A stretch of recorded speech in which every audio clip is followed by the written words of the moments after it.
মাঝে মাঝে নিজেকে শাস্তি দিতে বেশ ভালোই লাগে। কি জানো, অসুখ করলেই মনে হয় যে পৃথিবীতে আমি কত একা।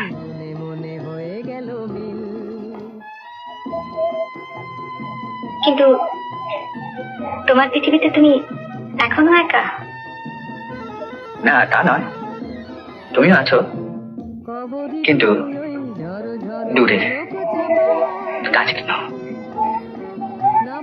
এই কথা বলছো কেন? কি বলবো বলো?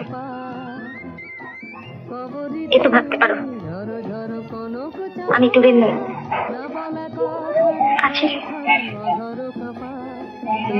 আর তুমি তুমি যে তুমি যে বলো, জানি না, বলতে হবে।